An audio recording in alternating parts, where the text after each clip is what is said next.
Hello, 你好, welcome back. 欢迎回来 to Wisdom Wednesday with Johnny Tiger. Today's date is June 4th, 2025, and we are going to continue down our journey through the Chinese underworld system. Yeah, I'm not talking about the triad or the Chinese gangs and crime syndicates and stuff like that. We are actually talking about the underworld, hell, abyss, uh, whatever, afterlife.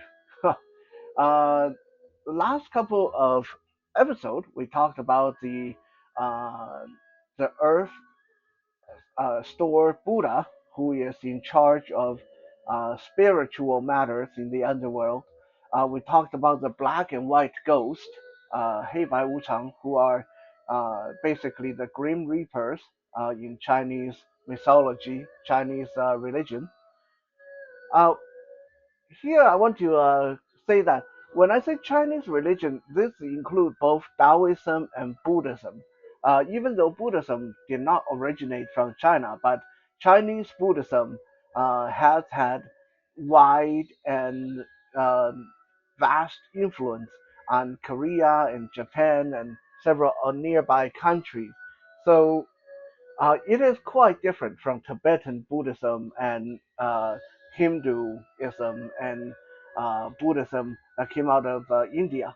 So that is what. And the reason that when I don't just say Buddhism or Taoism, it's because Chinese Buddhism and Taoism have shared a lot of crossovers. I often said that Chinese Buddhism and Taoism are the two super interesting religions in the world in that they are surprisingly accepting of each other. Like it's not like how a lot of other religions have this idea. If I'm right, you have to be wrong.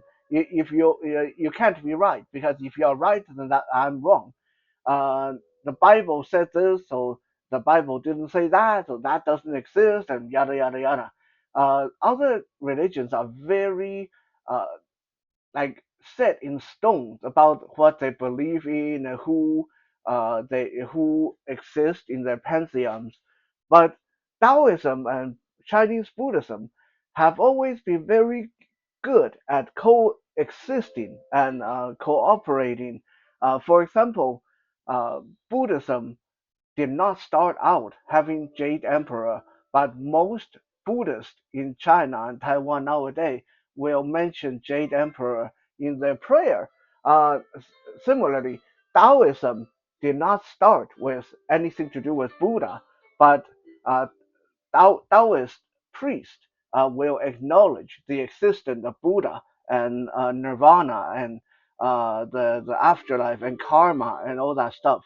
They have managed to coexist and both profit and thrived for going on to 2,000 years. It's quite amazing that these two religions that started out completely different can sort of write each other's characters into their own Bibles and holy books and just keep adding new stuff like that. So today I want to talk about the four guys that actually make decisions, legal matters, legal decisions, and make judgment calls in the underworld. And no, that person is usually not Yan Wang, is not the king of the underworld. As we mentioned before, there's actually 10 different kings of the underworld because the underworld, 地狱, is split up into 10 different territories, and each territory belongs to a specific king of the underworld, or Yama in Japanese people's term. Uh, the Yama, or the king of the underworld, in Mandarin called Yan Wang. Uh, Yan Wang mostly take care of, uh, how should we say, political matters, um, dealing with the Jade Emperor, attending banquets up there in heaven, dealing with military matters and dealing with big political sweeping changes and stuff like that. That's what Yan Wang is usually for. Yan Wang usually won't get involved in legal matters. Legal matters falls under the domain of the judges, and there's four judges in the underworld. Uh, the underworld legal system is actually very similar to how it is in human world.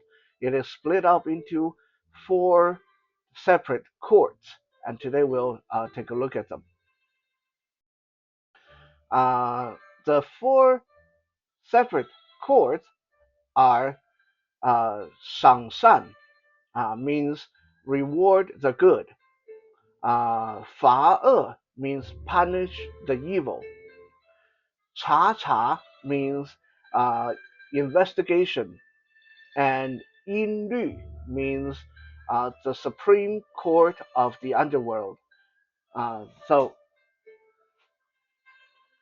each court is ruled by a judge, and each one of these judges were real historical people at one time.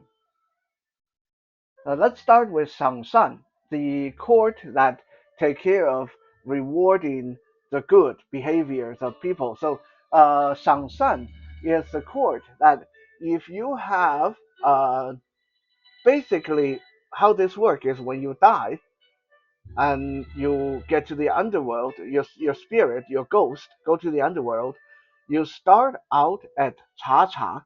Cha Cha Shi is the investigation court or investigative department. Think of it as the underworld version of the FBI or something like that.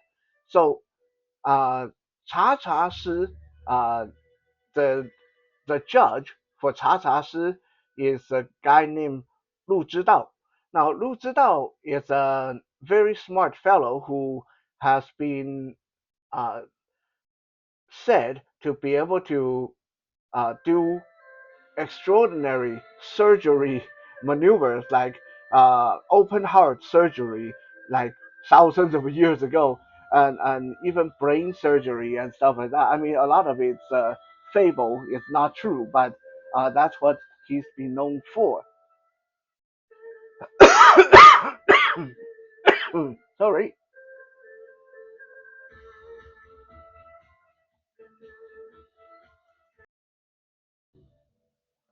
Sorry about that. I suddenly got an itch in my throat. I had to pause the video and go take care of that. And anyway, so Lu Zhidao is the judge for the Cha Cha section of the Underworld Court. There's an interesting short story about Lu Zhidao. The story goes that as a underworld judge, sometimes he liked to uh, transform into a human, and he liked to go into the human world and just have a drink with random people at the bar and stuff like that.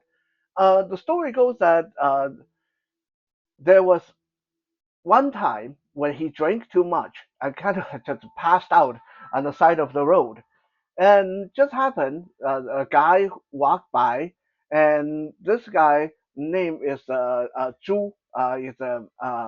Is a family name Zhu. Um, I believe named Zhu Yishan. And so anyway, Zhu saw this guy passed out on the side of the road and decided to carry him back to his own residence to take care of him because he didn't want to leave him there. He might freeze to death or get robbed by people. So he picked this guy up and then carried him all the way back to his house and took care of him and fed him, made sure that he was nursed back to wakefulness. And when this guy woke up, he said, "Whoa, I didn't realize that there's such a good person in the human world. I'll tell you, I am actually one of the underworld judges. I am the judge, Lu Zhidao." uh, and I am very touched by your behavior. I want to know, uh, before I return to the underworld, is there anything I can do for you? And this Zhu said to Lu Zhidao, he said, well, if you really are like some kind of supernatural person, I want you to do something to my brain. And the judge said, I don't understand. What's wrong with your brain? And Zhu says, well, I have always been stupid. I can never remember things. I can never do math. I can never do poetry. I'm so stupid my whole life, and I'm very lucky that my wife still married me.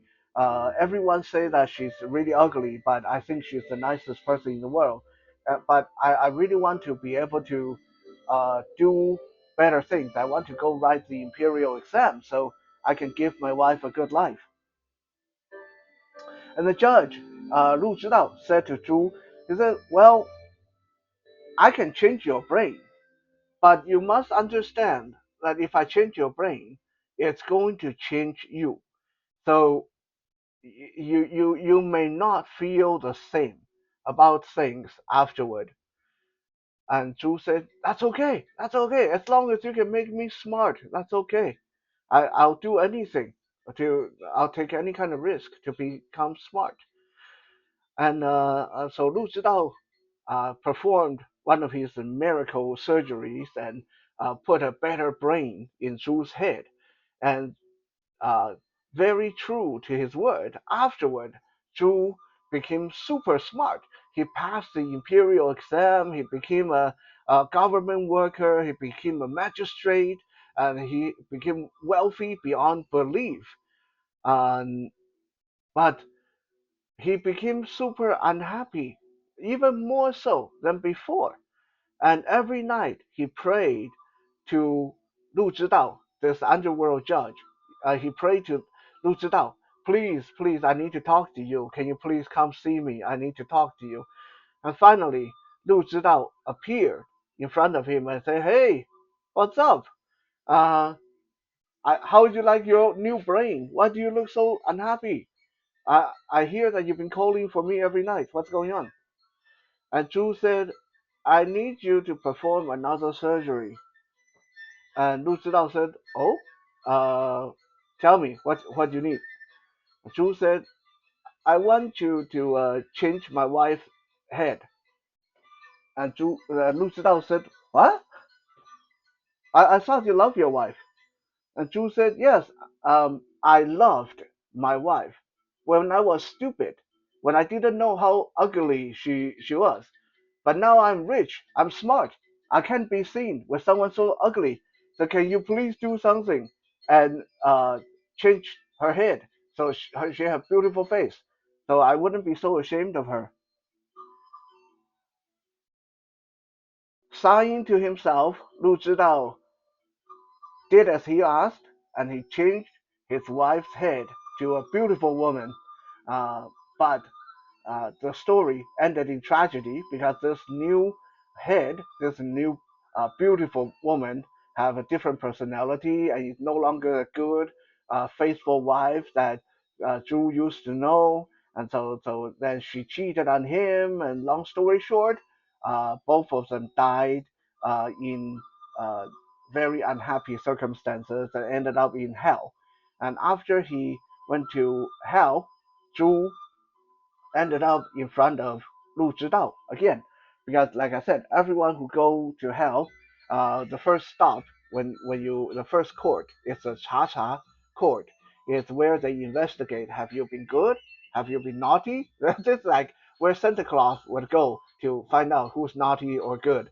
So Zhu ended up there, and Zhu was very unhappy, very mad at the judge, and say, "What the hell?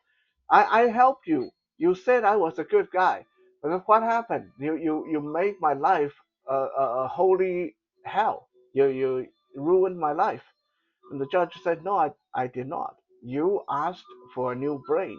I told you a new brain is going to come with unpredictable complications, and you decided to go along with it, and then you decided your wife is too ugly, you want a new wife, and I give your a wife a new head, and of course she's going to have a new personality. That is not my fault. You have to be, if you have to be mad at somebody, you should be mad at yourself.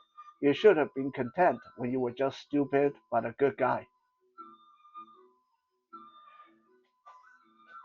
So that is the little story that goes with our Cha Cha judge Lu Zhidao. Um, After your spirit is deemed evil or good, you are then sent to Shang San or Fa E. Shang San, as I mentioned, is the department of if you have done a lot of good in your life, and you're sent over there, and Shang San will decide how much good you have done, and depending on what you've done, you might reincarnate as a royalty, or you will reincarnate as beautiful and good looking, and or very lucky, or stuff like that, or you might reincarnate. Uh, into a really good family. The judge of Shangsan is a very famous person that appeared in our Wisdom Wednesday many times in the past. His name is Wei Zhen. Wei Zhen. Now, those of you that don't remember who Wei Zhen was the most trusted and hated advisor of Tang Taizong, Tang Taizong, the Grand Emperor, the founding emperor of the Tang Dynasty. Um, we talked a lot about that in the past, so I'm not going to elaborate too much on that. But uh, suffice to say, Wei Zhen was a really good, loyal subject, very patriotic when he was alive, and this was why Tang Taizong Emperor loved him but hated him as well, because he would never let the emperor get away with anything.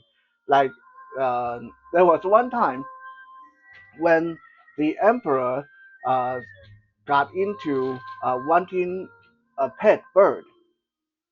Yeah, like no big deal. Like you are the emperor of the whole country. If you want a pet bird, that should be okay, right? But Wei Zhen started pestering the emperor every day and said, "You are the emperor. Your duty is to the people. You shouldn't be wasting money on the bird. The time you spend spending with the bird, you should be spending solving problems for your people. Well, how can you do that? How can you? Your people are suffering. There's homeless people out there. There are orphans out there. How dare you take time off to play with your pet bird?" Oh, the emperor was like, dude, I am human as well. Like, I just want to have some relaxation time, okay? And Wei Zhen's like, no, no, you're the emperor. You're the emperor. You're beyond normal people. You're not just a normal person. If you want to be a normal person, let someone else be the emperor. Okay? You want to be normal? And the emperor is like, no. Okay. Fine. I want to stay being the emperor. And Wei Zhen say, oh, okay, you want to be an emperor, then no bird. So the emperor literally had to go behind Wei Zhen's back, like here to hide his pet bird. So Wei Zhen didn't know that he had a pet bird. And one day when the emperor was in the garden um, with his pet bird on his arm, suddenly the royal guard announced, uh, Prime Minister Wei Zhen is here to see your Majesty. Who the emperor was like really nervous, so he grabbed the pet bird and put it inside his sleeve. Back then, Chinese people wore really wide and really long sleeve on the robes. So he stuffed the bird inside his sleeve and then folded the sleeve over the bird to keep the bird quiet. And Wei Zhen came in, and Wei Zhen knew the emperor was up to no good. So Wei Zhen started talking about all the tedious news of the day, and oh, did you know that Taiwan is having a drought? And oh, excuse me. Oh, have you heard that? the messenger came back from Korea, and they brought you a couple of letters. Here, let me read you these letters. Oh, just by the way, these are like each letter is like 50 pages, so it's going to take a while.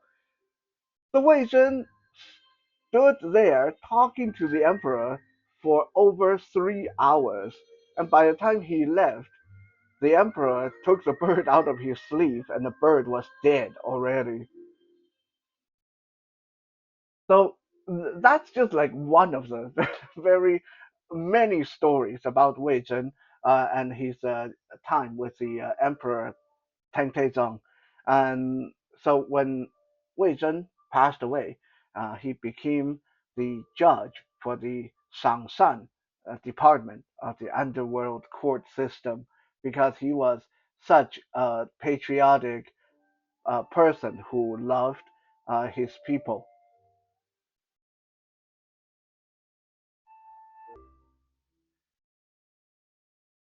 Next, we come to 罚恶 department. 罚恶 means punishing the evil. So if you went to Cha Cha and you have been found that you have done a lot of evil things, you've been really naughty, then you'll get sent to 罚恶. Uh, and 罚恶 is a court where they'll decide just how bad have you been. What will you be next life? Are you going to be a caterpillar? Are you going to be a beggar? Are you going to be blind like Johnny Tiger? Yeah, I'm not even joking with you guys. Like when I was little, I went to a Buddhist monk, and my family wanted to find out why I was blind and my fortune and all that stuff. And the Buddhist monk literally just told me, "You're blind because you've been really bad in your previous life, and that's why you're blind. So you should uh, be glad that you're here to pay off the bad things you did in your previous life." So yeah, apparently I was naughty and I got sent to 罚恶, and they decided I should be blind and partially deaf. Anyway, personal woes aside, the judge for the 罚恶 department is none other than Zhong Kui. If that name sounds familiar, it's because we have talked about Zhong Kui in the past. And Zhong Kui was a scholar, an extremely talented scholar. Uh, and he was basically a genius. Okay, he was one of those guys who knew how to do everything. But unfortunately, because he was so ugly, it was said that he was big and burly, and he had like a beard that looked like a steel brush, and his eyes were uh, googly eyed, and his uh, eyebrows looked like a couple of caterpillars, and his nose was big and upturned, and his mouth was big, and his teeth were bad. Like he just looked really bad. Okay, um, so even though he passed the imperial exam in flying color, the moment the emperor saw him, the emperor said, "Oh no, no, no, no, no! We can't have someone like that working for the country. That would bring disgrace to the country." Right? They tell him to go home. Tell him to go home. I don't care how smart he is. He's too ugly. And in rage, Zhong Kui committed suicide right there in the imperial palace because of uh, how he was wronged by the emperor. Well, when he went to hell, it was said that he was so because of how smart he was, how capable he was. He really impressed the heck out of Yan Wang, the king of Underworld, and at the same time, he was so scary looking that even ghosts were scared of him. So he became the Grand General of Ghost Slayer. Like at first, he was sent out to the mortal world to track down all the evil spirits, all the demons that were haunting the human world. This is why quite often especially around New Year time, you will see people put Zhonghui's portrait on the wall because it's said that he is so fearsome that even his portrait will keep evil spirits away from your house. After a while, he was so successful at bringing back these evil spirits back to be punished in the underworld that they made him one of the judges. And what better department could it be for him than the 罚恶 department, the department that punished the evil? So the judge for 罚恶 is 钟馗.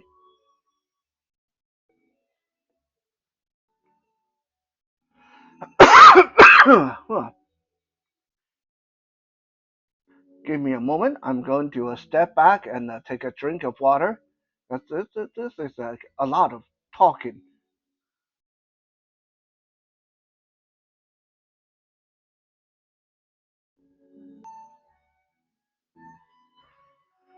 Now we come to the highest court in the underworld, the supreme court of the underworld, which is 阴律. 音律. And this is the judge that most people know in pop culture. You know, when you watch movies, Chinese movies, or read Chinese books, and they talk about the judge that have a pen in the one hand and a book in the other hand, and that book has the name of every single person in the world in it, and he uses the pen to mark down who is going to die, who can live for how long, and all that stuff. That is the 音律 judge. Okay, so a lot of people think that that is the only judge, that is the only 判官. That's the Mandarin for the underworld judge, 判官. A lot of people think 判官 is just that guy, but no, that's the Supreme Court. Like I said, there's actually four of them. Um, there's 赏善, 罚恶, and 查查, as we already talked about. So now let's look at this most popular, most common Supreme Court. So what is this court for? Well, as you probably guessed by now, this is the court that decide who get to live for how long, who have to die when. So this is basically this court serves like the same purpose as fate in Greek mythology, basically. Um, so how things usually go is uh, this court will say, well, okay, this guy's time is up. He has to he has to die tomorrow. And so the black and white ghost would be contacted. Hey, go fetch this guy. And then they go and wait until this guy's dead. And they bring the guy's spirit back.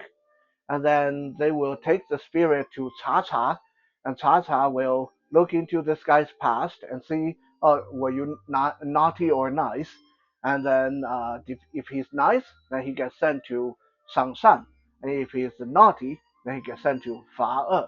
But everything originates from Yin Lu, the highest court, when it decides whose time is up. So who is the judge for this highest court? His name is Cui Jue. Cui Jue. Now Cui Jue also came from the Tang Dynasty, and he also worked for Tang Taizong, the great grand emperor of the Tang Dynasty.